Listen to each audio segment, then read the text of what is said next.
Seriously.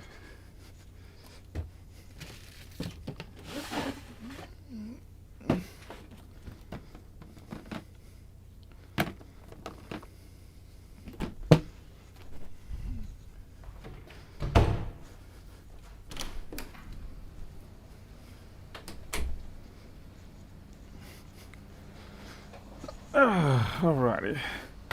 Had to go find a power cable for this one. Verify everything before I get too far started. Hello everybody. Greg M, you just went through all Lewis's videos for the worthwhile ones. Did you find any that were worthwhile?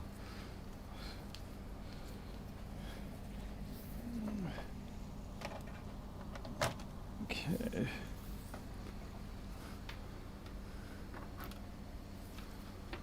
Let's see what happens.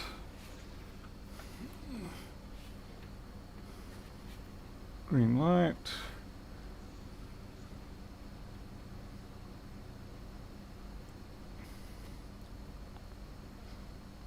Coming up, still going. Actually, it's all working.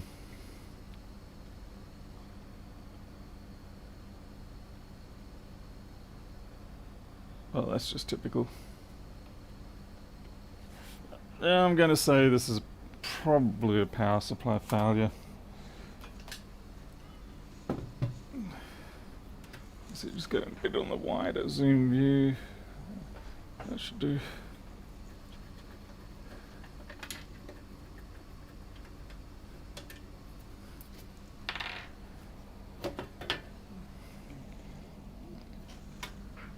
Okay. Usual sort of dust implications on these things.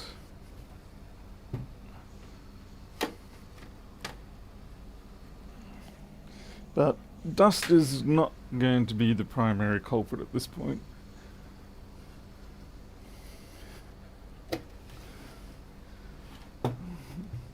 So what have we got? We got a large hard drive. We don't have a solid state drive. Oh, okay, I'm a little shocked. Very shocked actually, that's not solid state. We'll have to make note of that and suggest a migration to solid state. We've got a little graphics card, dual display port one. It's probably a Quattro actually. I'm thinking it's a Quattro.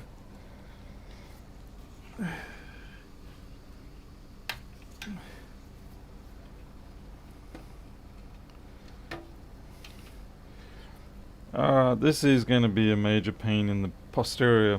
This is a explicitly custom power supply. As you can see, we do not have the usual array of we don't have the usual array of 24 or 20 pin connector or anything. This is just explicitly what Lenovo wants to be in here and nothing more.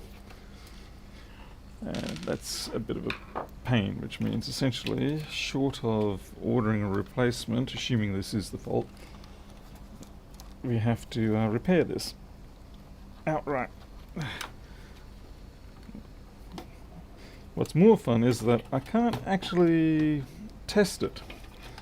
Like, I've got my usual ATX power supply tester, but that's not going to do much chop with this connector.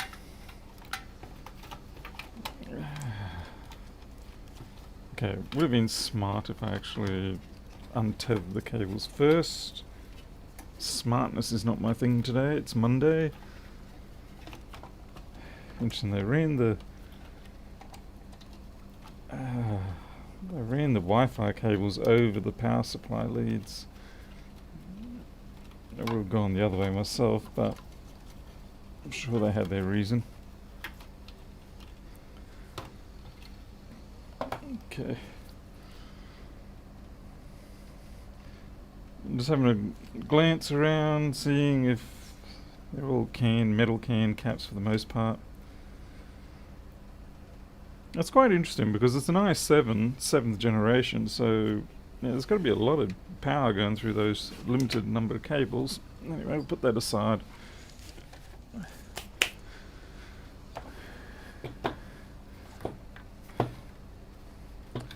So let us hope and pray that this is going to be a classic bad cap scenario, and that's classically too freaking big.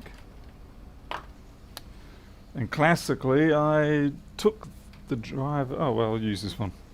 Doesn't really give me the talking ability. I guess I'll make up for that by talking more. There we go.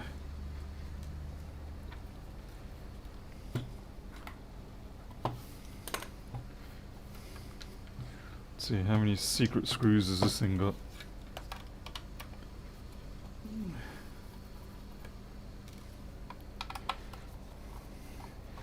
I have a feeling this is probably not going to be a ruptured cap scenario, but it's probably going to be one of those little 100 microfarad 63 volt type ones that they fatigue from the heat.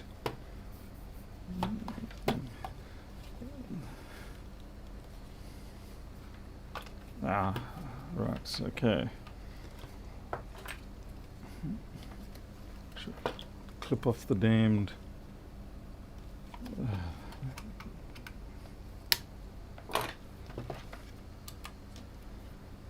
Well, that's actually an amazingly compact power supply, very much stripped down to what it needs to be. No, it's almost 2 o'clock in the afternoon here.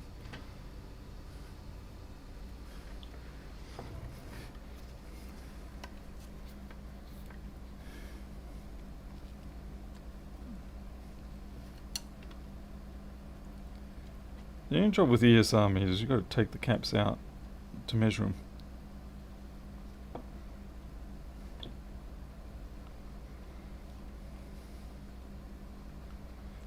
Yeah, that's way too clean.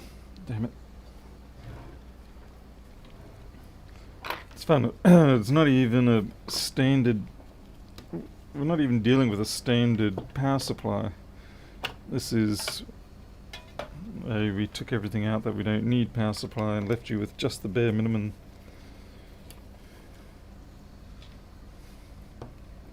Just going to have a look under the circuit board because sometimes you can get a dead gecko underneath the circuit board. Wait for some people to warn me not to touch the caps, because even though it's disconnected, it can still give you a mighty wallop. So thank you very much.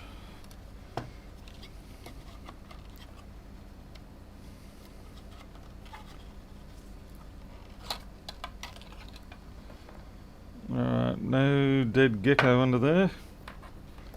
Now I'm going to test the voltages by licking my tongue across it. This is actually really awkward. I don't quite have the head elevation for this.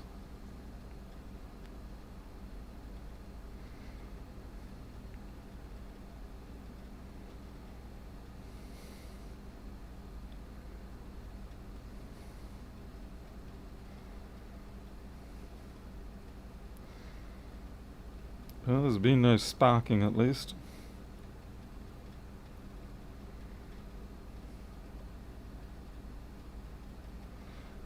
I don't really think we're going to see anything.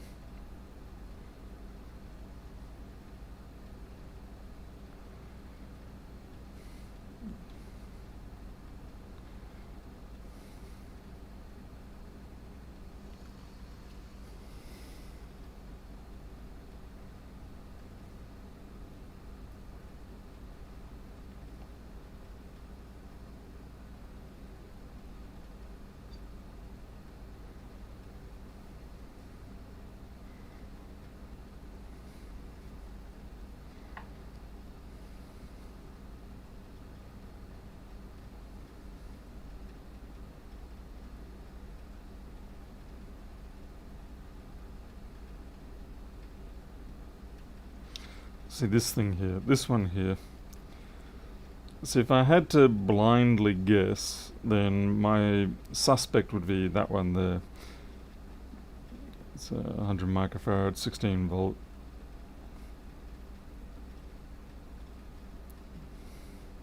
Or this one, So what do we got? 4.750. 4.750. So I'd say maybe take these two, though I not really suspecting them too much.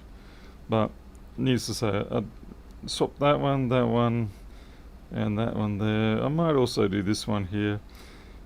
These 1500 ones, I could swap them out as well, but I'm disinclined to think that they're at fault.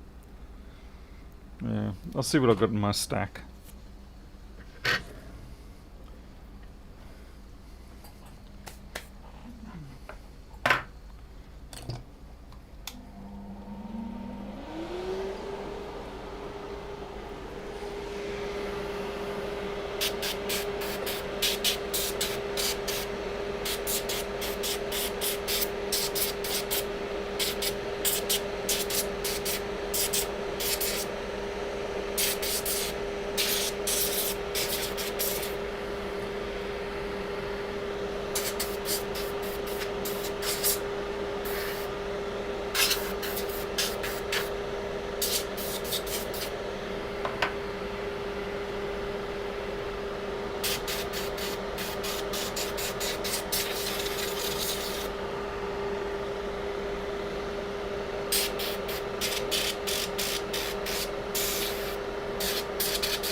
Okay, caps.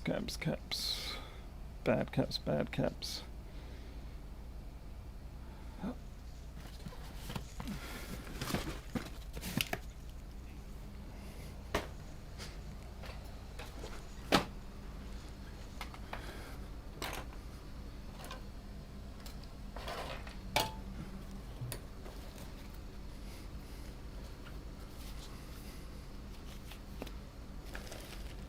Yeah, it's a 3 litre airbrush compressor setup.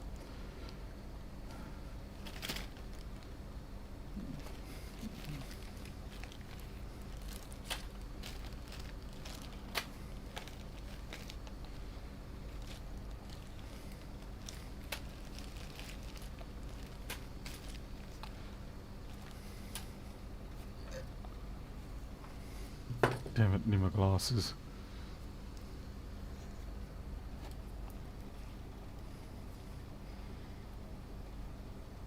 $16.15.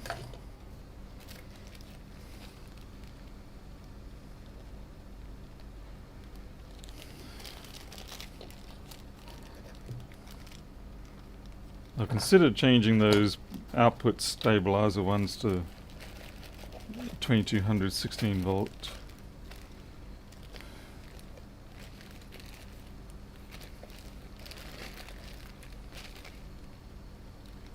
For 7035. I'm not. Okay. Well,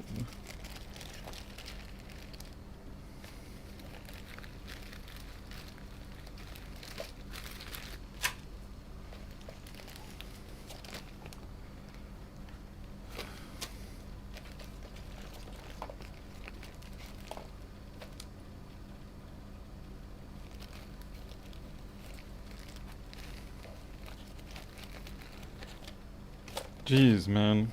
Come on, what am I after? 50 volts, 4.7 microfarad.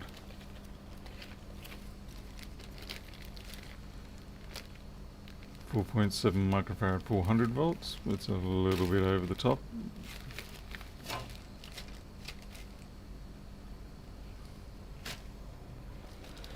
%99 likely I do not have what I'm after. I got 47 microfarad, 6.3 volts. Sorry, 63 volts, but that's a magnitude too high, and that actually will change things. I could get away with a 10 microfarad on there. It likely shouldn't mess with anything.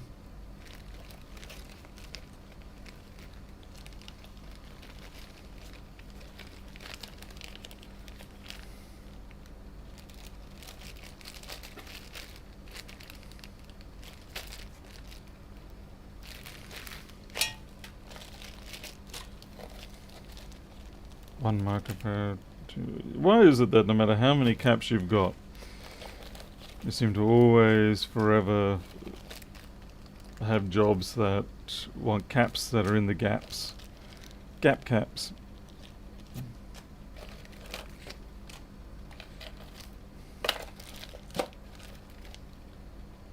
More of the 400 volt ones. How useless.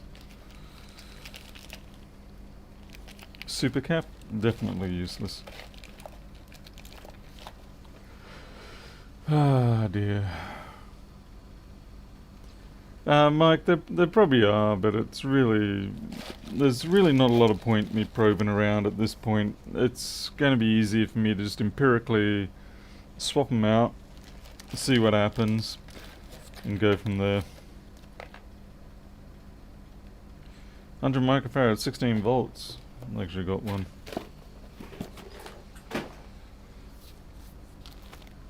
Cut and try, as they would say.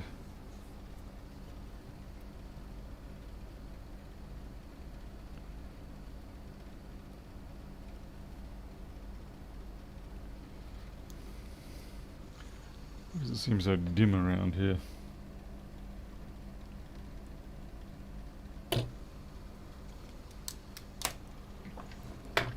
And particularly that I'll be working with an open chassis that has mains voltages on it, I'd rather not.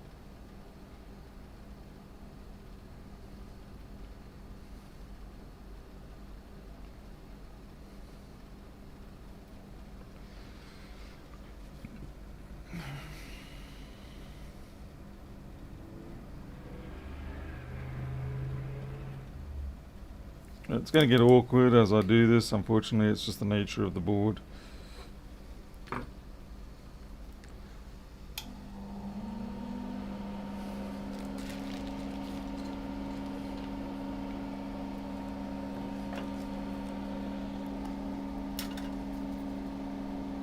Yeah, I think for this I'm gonna have to switch to a different tip. I best not abuse the micro pencil on this one.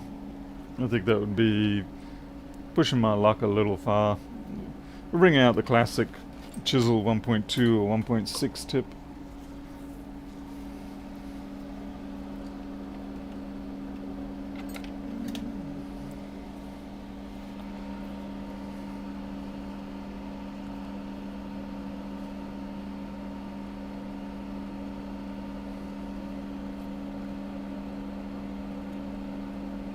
Come on, hurry up.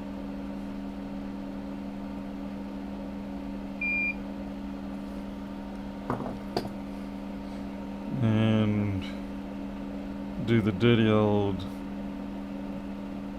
solder and twist kind of thing. I know it's out of focus. It's out of focus for me too. Okay, and try and grab the little SOB. Gotcha.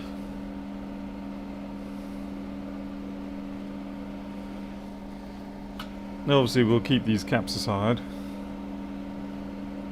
Okay, so 16100, 16100.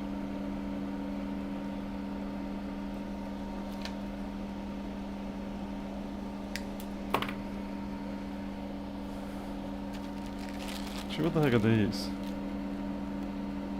Yeah, I think I actually might use these. These are Panasonic. I can't remember which series, FM series I think. So they're going to be infinitely better than that Suatra or whatever it is that I just pulled out. Oh, son of a gun, you're 10 volts. Should have 16 volt ones around.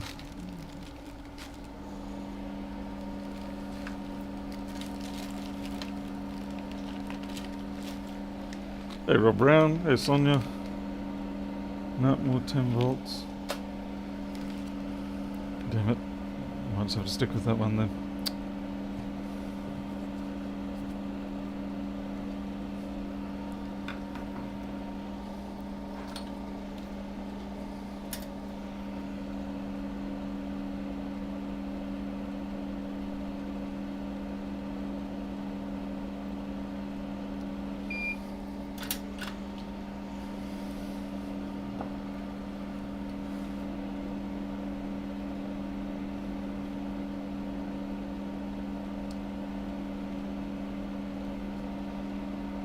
Oh look, there's chances for so many things possibly going bad in this, so I'm not ruling anything specifically out.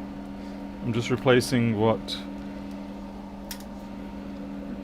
commonly can be causing the issue, and if after that it's no good, what I'll probably do is tell the person and order a replacement power supply rather than trying to dig any deeper.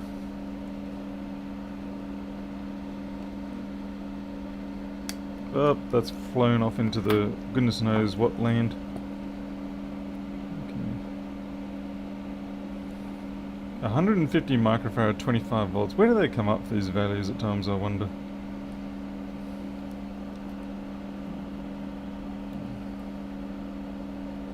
Okay, 54.7.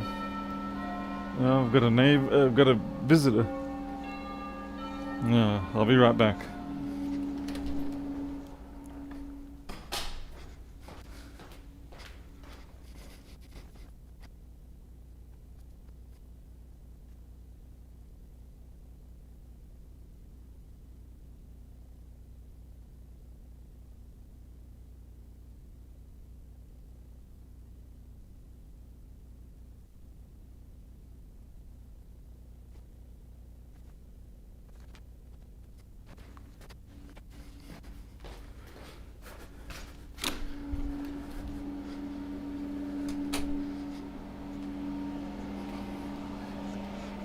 It looks like that's been handled by the superior half in this house.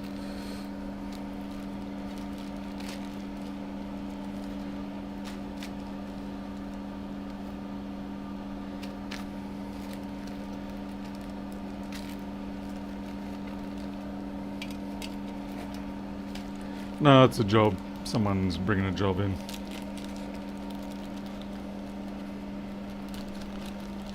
Hey, sweetie. Oh, nasty. Do you know what this was for? A screen repair, I think she said. Oh, yeah, I know the one. Yep, thanks.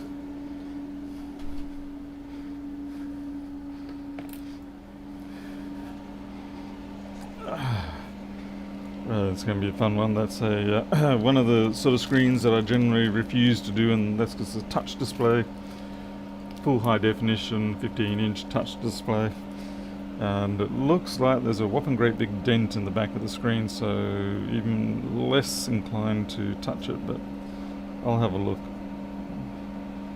First thing I need to do is actually find out explicitly what screen model it is, because the biggest problem with a lot of these laptops with touch displays, or basically just PC laptops with unique sort of displays rather than standard 15.6 type non-touch, is that there's always a squillion little variance, and the number of times you waste a couple of $100 ordering a display that doesn't even work is a little bit terrifying. I've got a good stash in the workshop, in the storage room, of 14 and 13-inch displays that were supposed to work but didn't work. And you think that I ever get a machine in again that needed that? Nah. Hey, Galvin Brown. Make sure we get the polarity right.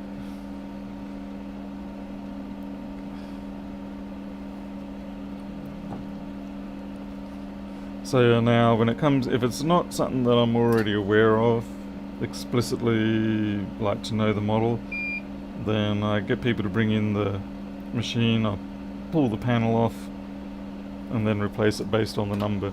And even with the number you still get mismatches.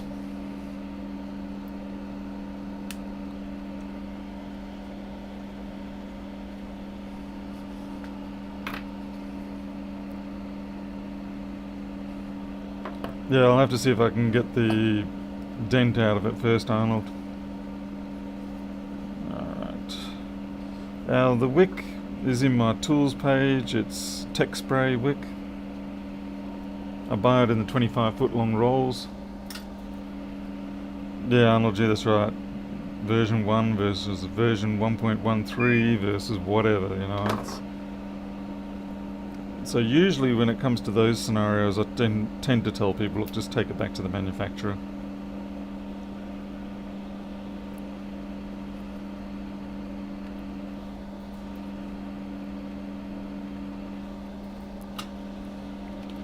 Less drama for them, less drama for me. Okay, it takes them a little longer in theory because I've got to take it to the manufacturer, but realistically at the end of the day it will be quicker.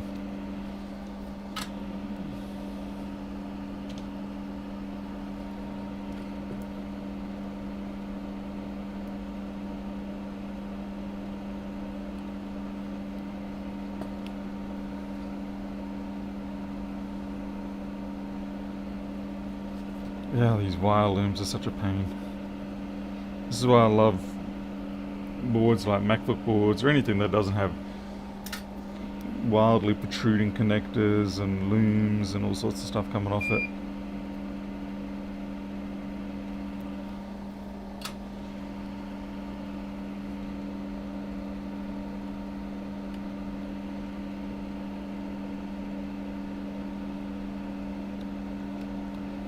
Damn it.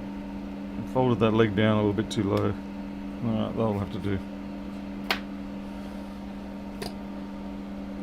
Okay, so that's those two done. Trying to think what I can do about this 150 microfarad 25 volt. It's a bit of an odd value.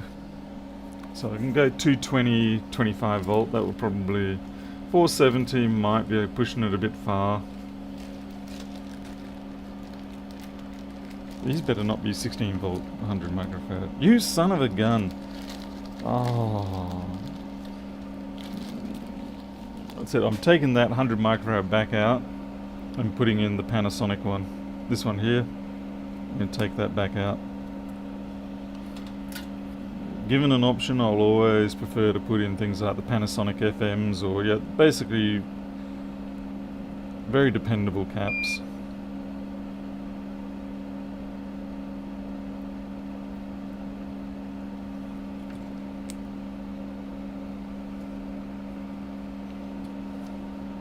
I knew I had some, but I just obviously overlooked it.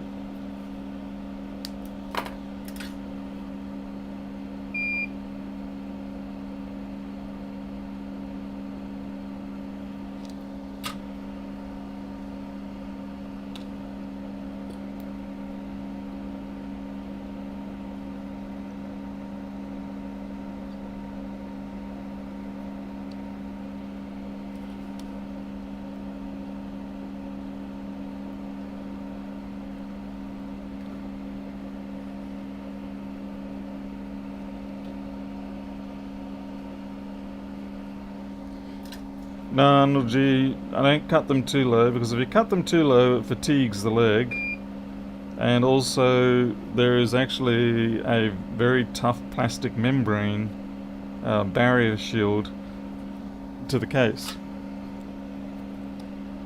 So you notice how high these things are? They're quite high. You don't want to cut your legs too close to the actual where the solder wicks onto the leg, because yeah, you will cause fatigue issues. See, they're quite long and all that. Okay, that's probably a little long for me, but yeah, you want to always keep some clearance away from where the wicking fillets in on the leg. Otherwise you will end up with damaged parts.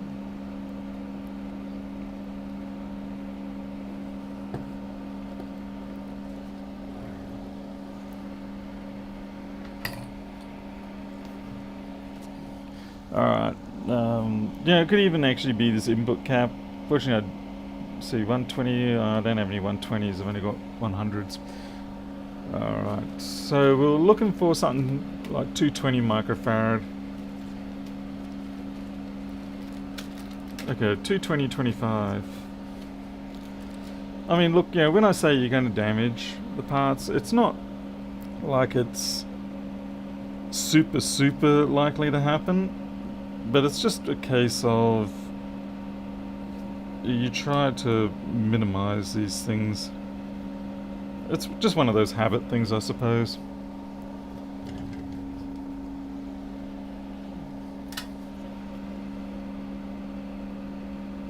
this is going to be fun because it's on a great big floodplain.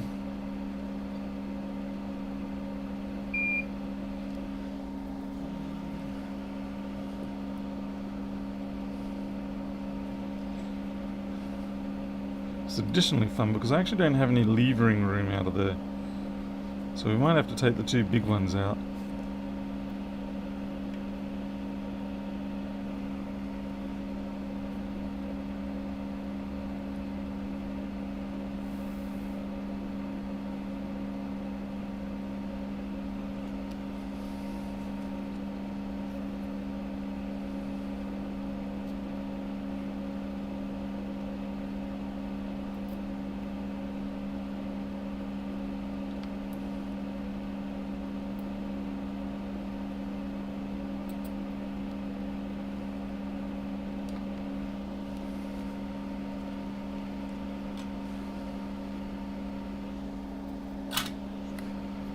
Mike, it depends on the cap, but if it's got one of those sort of fat protruding rubber bungs underneath it, they automatically have their own clearance built in.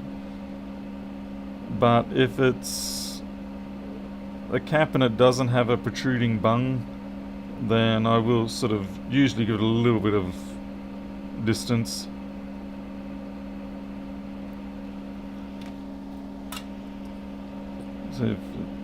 So that's got, you know, a little bit of distance in there with the bung.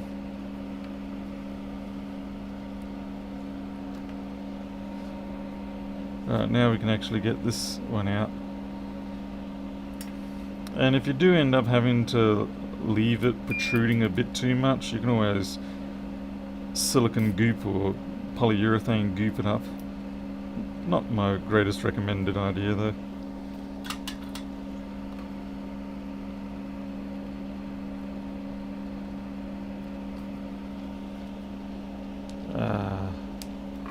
Chewing through my wick a little bit too much with this.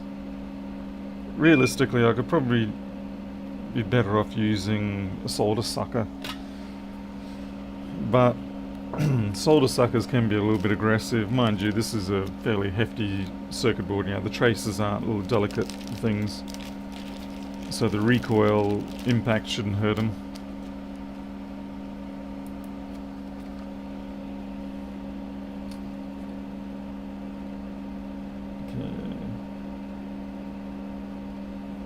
Kind of pushing my luck on that one there.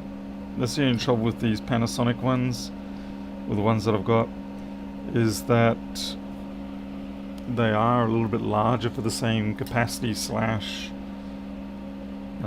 voltage. That'll be because they're built for a lower ESR.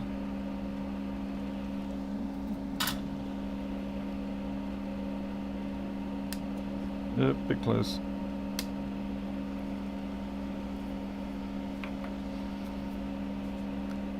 Yeah, it is for vibrations, fixing it with hot snot.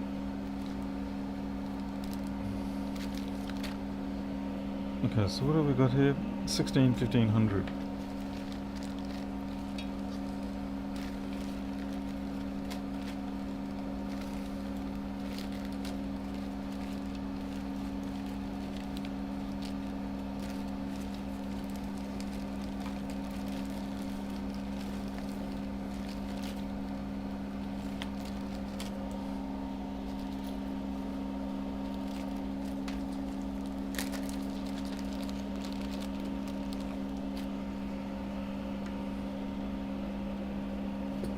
Realistically, I could probably get away with actually using 1000 microfarad FMs in this, because those existing caps, well, they're not exactly gold standard by any means.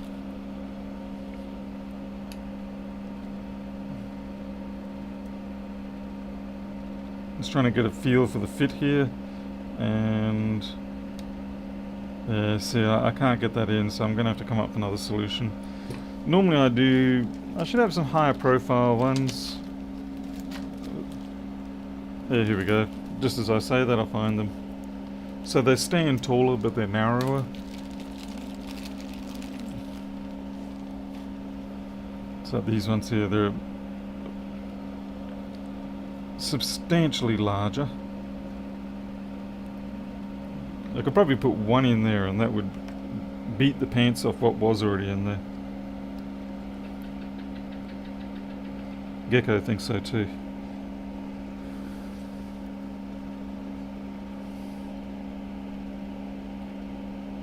The other way I could go about it is put a 1000 microfarad. No, they're actually...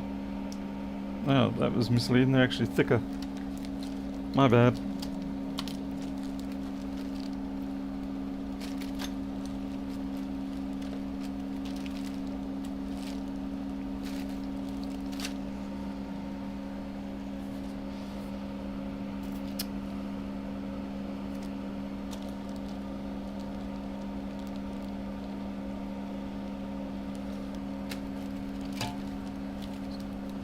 Yeah, I'm sort of trying to choose here what I'm going to do.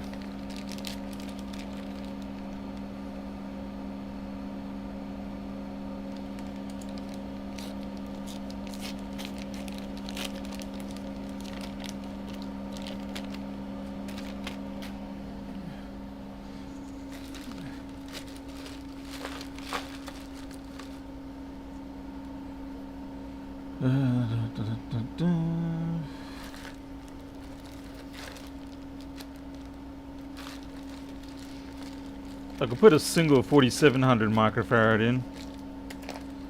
It's not ideal on the grounds of the fact that, the nice thing about having two separate 1500s is that you're spreading the current ripple across. You basically, that's not even going to fit anyway.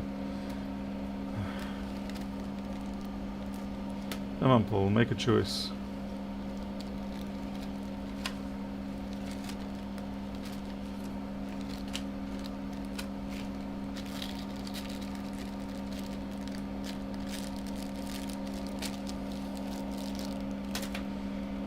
I mean, realistically, these things are exceptionally small for their supposed rating. I do say supposed rating because I don't really trust them. I'd say they're probably closer to 750, 800 microfarad at best. Actually, we can put them on the multimeter and see what it says.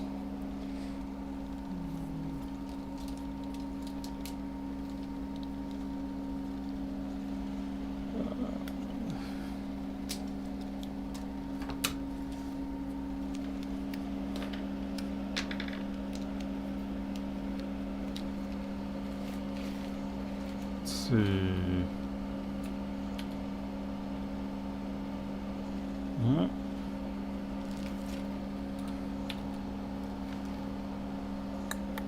So just trying to switch over into. Oh, that's not happening.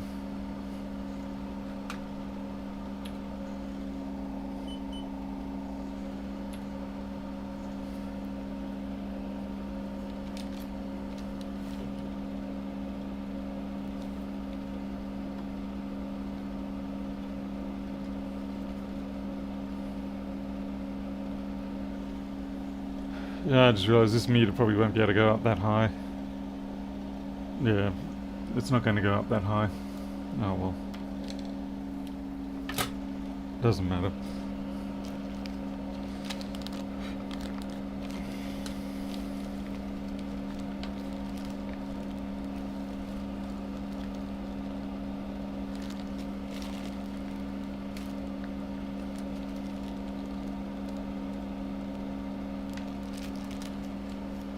Hey Jan.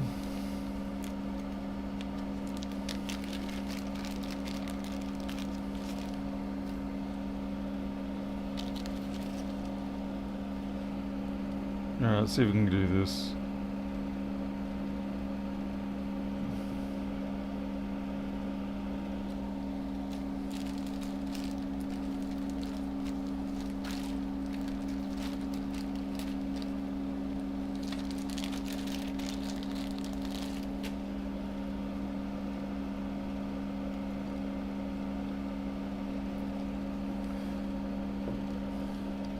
Yep, we'll be able to do that.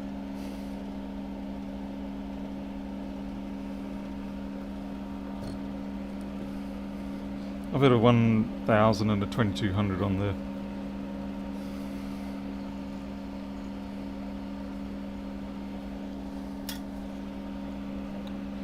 It will mean an uneven distribution, but I think we'll be okay. And Paul's impatient, not waiting for the iron to heat up. Too late, iron. Already did a couple of joins without you.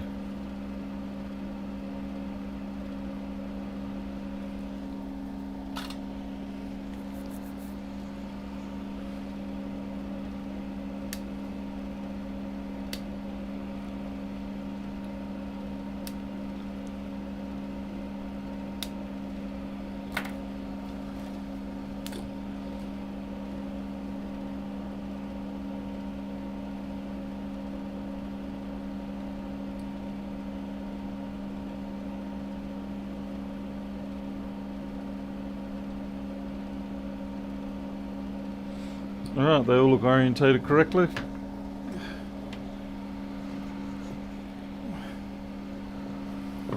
I'll put all these bags back in the rightful place.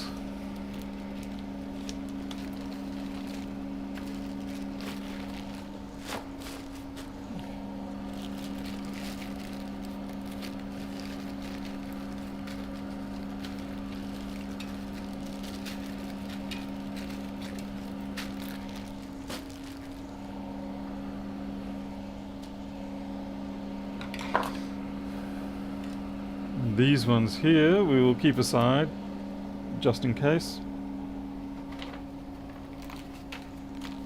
and then we can test them later.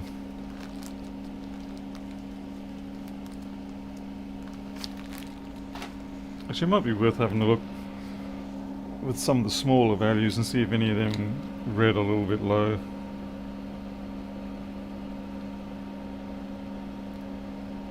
A little hard to get a good grip on that.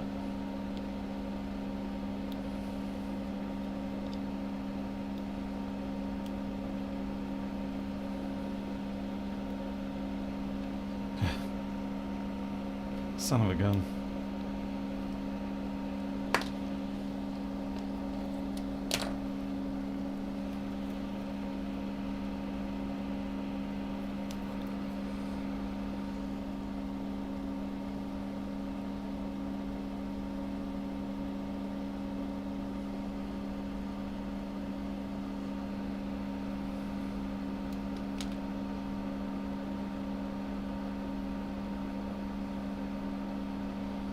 Oh, that's the 150.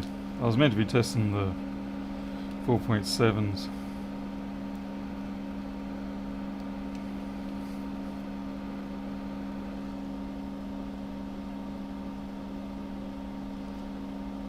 Okay, 4.5. So that's well and truly within range.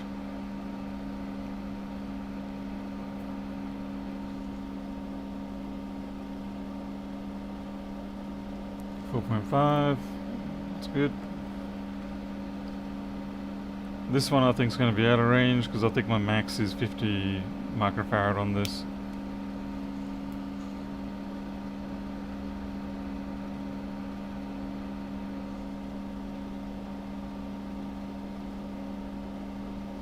Yep, over limit. Alright, that's fine. And as it is, capacitance is only one attribute to be measuring, the ESRs being the other, of course.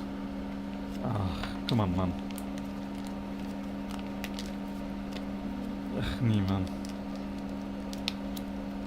Oh, fantastic, you just sheared yourself apart. Bravo.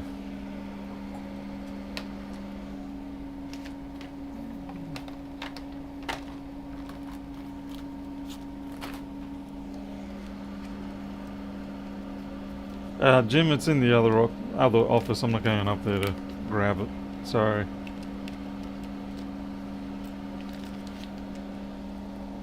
It's on the opposite side of the house.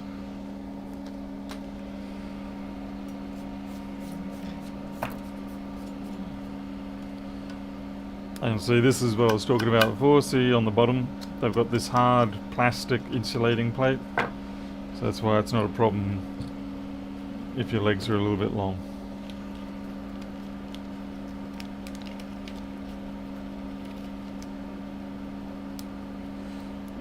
Gavin Brown, how are you coping with the state of COVID. Yeah, well, we're not having any real troubles up here, and I think the whole police thing, yeah, probably I'm not the ideal guy to talk to about that. I mean, I get it. People are getting tired of the whole COVID thing. It's definitely been going on for a long time. People are sick of it, but it's just the reality of it. And besides, they're coming out of it anyway with all the vaccination options, so yeah. I think the trouble is a lot of the people these days, we're not used to having our freedoms, as it were, curtailed for such long periods of time for something like this. But when you think about it, during war times and whatever, obviously I've never lived through war times, but in war times, I'd imagine, freedoms would be curtailed even more.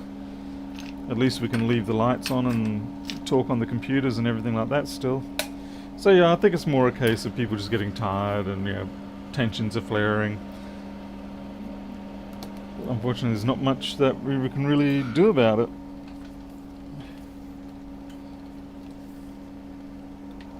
But I think society now has gotten to the point where the governments can do things like, okay, we're just going to let everyone go about their business now, and the death rate and the case rate will tend to climb up a bit, but because we've already done a certain level of vaccination rates, then it will sort of plateau out at a point where the hospitals hopefully will still be able to cope, and then it'll just become a routine daily thing, kind of like influenza, I suppose.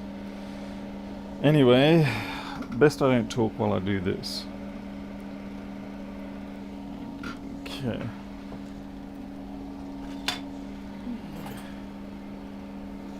Put the safeties on. Well, nothing went bang, so I'm happy about that.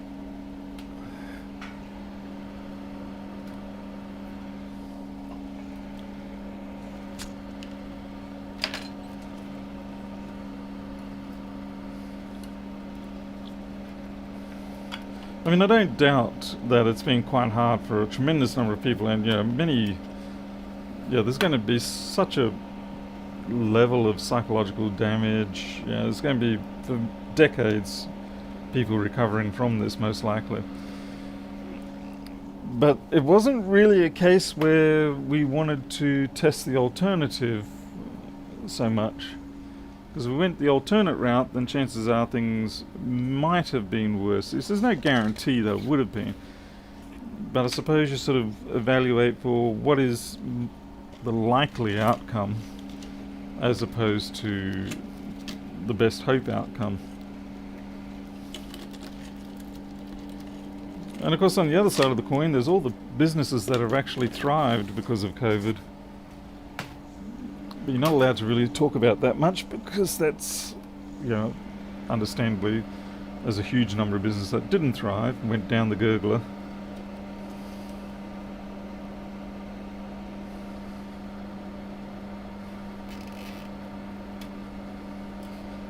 Yeah, the flu's almost gone now. It'll come back.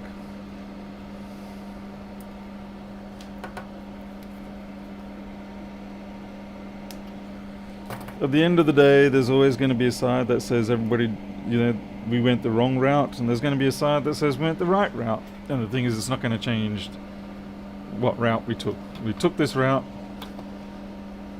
and maybe there might be some revisions on the next time something like this comes up. But it is what it is.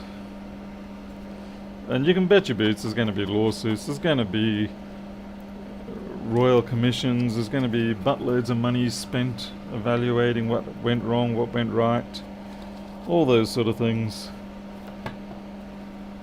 I must say though, at least in this particular instance, there was a hell of a lot of money thrown, and oh god, I forgot to put the circuit board retainer screws in. At least this time around, there was a lot of money thrown out for JobKeeper and all that sort of stuff. So I mean, yeah, there were people who still got screwed over, but at least there was a lot of money being thrown around to keep the economy somewhat running. As opposed to them, the world just sort of going, well, sucks to be you, but best of luck. See you on the other side. Yeah, Darren's Lab, exactly. Hindsight's 2020. And I think you have to be realistic about that.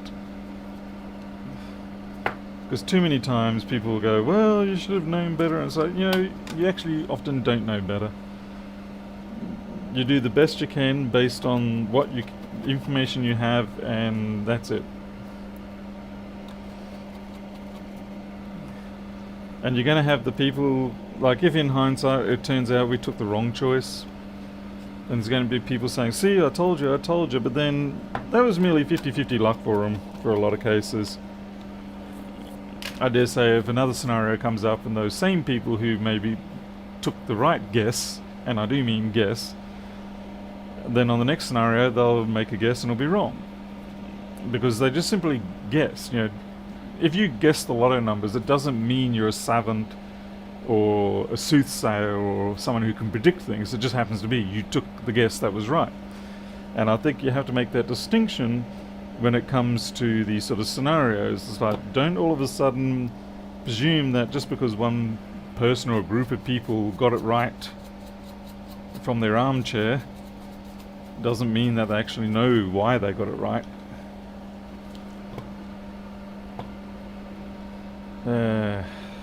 Okay, let's, damn it,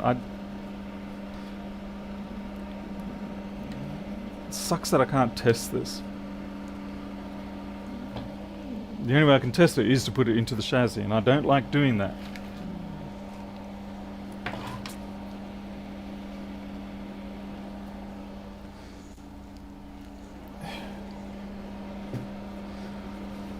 So what I'll do is obviously disconnect the hard drive. I'll leave their Quattro card in there.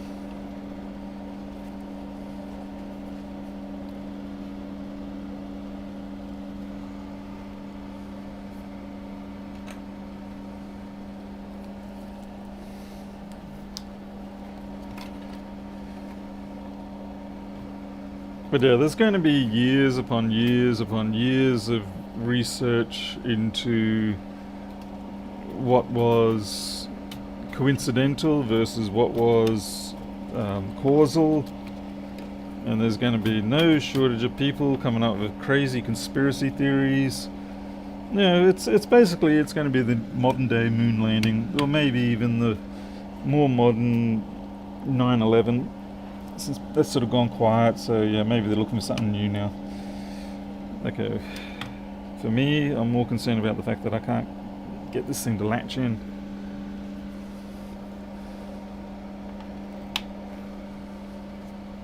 Hey Alexi.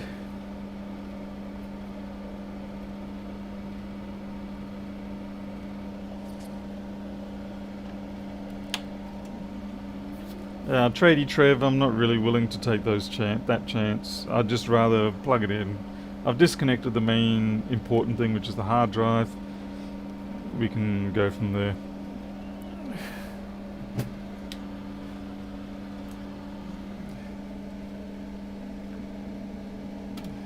I'm just going to plug a chipmunk into the back. And I just realised my exposure is way off the top.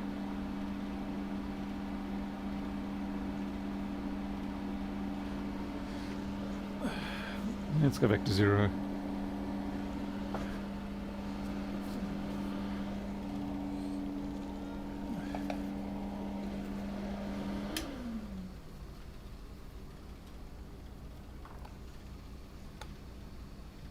Let's see. There's a town in Canada where a guy was fighting a large fine imposed on him for gathering too large. He demanded evidence from the government that COVID was scientifically proven to meet requirements of being an epidemic. The government in the court had no such evidence, and he wondered, what? See, now there's the other problem, is you got these people asking for levels of evidence that they probably don't even actually understand themselves. that's the thing that really pisses me off many a times. They go like, give me the evidence, and it's like, do you even know what to do with that evidence? I'm not saying this guy in particular, but I said too many armchair experts, including myself. Okay, let's see if this thing fires up. Okay. Well, it's running.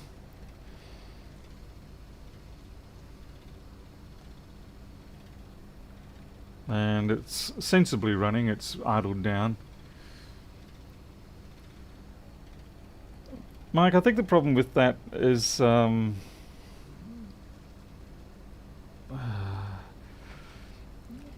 guess the problem, it's kind of like the Men in Black situation. You know, individuals can be smart, but groups are panicky, dumb creatures, and it's quite true.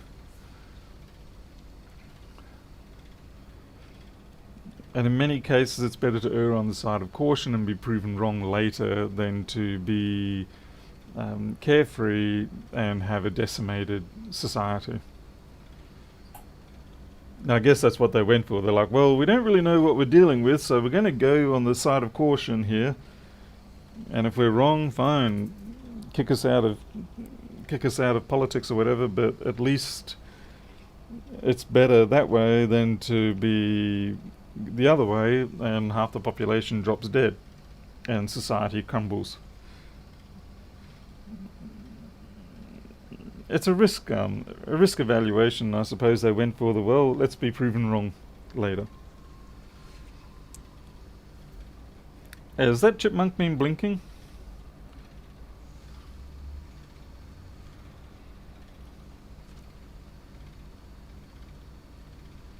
Well, Mike Sims, I suppose the question is, like, has society actually been devastated by it or inconvenienced?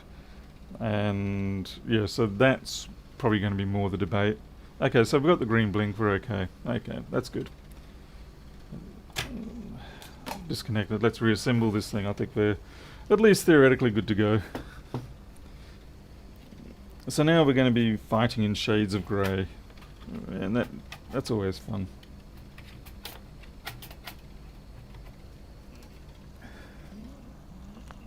I still don't understand why it's not clipping in.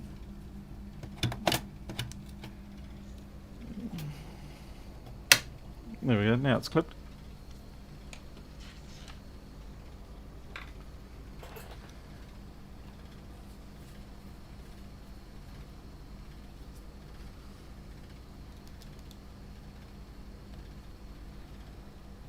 It is interesting, you bring up the debt situation. I mean, that money went somewhere. There was, well, I don't know about the other countries, but certainly in Australia, realistically, I mean, retail, online buying, all that sort of stuff has actually done exceptionally well through the COVID. Obviously, the things like cafes, restaurants, those sort of shops, they did terribly. Yeah. And I mean, I know a few people myself who their businesses have gone down because of, you know, like closed up because of this whole scenario, and that's really no good. But overall, in terms of domestic economy, in many ways, COVID has proven to be quite the stimulant. And just like my terrible cable repackaging here.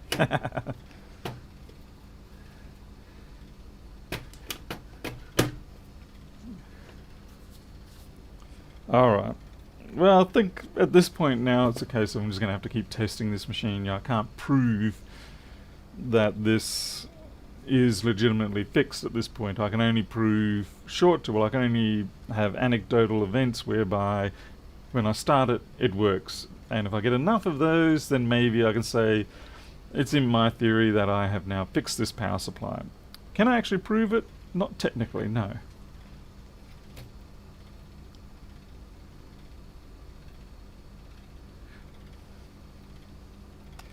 Alright. Yep, but I think what I will do with it, I need to check this hard drive. It's upside down, so it makes my brain hurt. I'm not used to reading in American.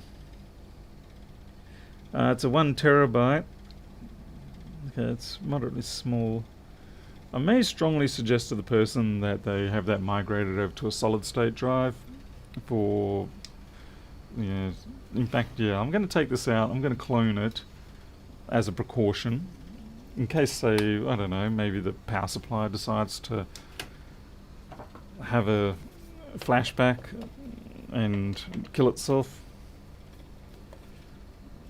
So I'll clone their drive, suggest that they go over to a solid state, and then, yeah, worst case scenario, even if the drive is okay, it, going to solid state is going to massively improve their performance. And how old is this drive? It's got to be at least 3-4 years old, 4 years probably.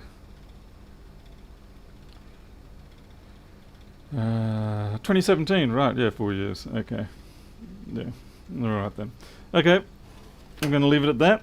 Thanks all for watching. I'm sorry it wasn't really an overly interesting video, but thought I'd try something different for a change. I'll catch up with you all next time. I haven't got any MacBooks in yet today. Maybe tomorrow. Until then, you'll take care. I'll see you later.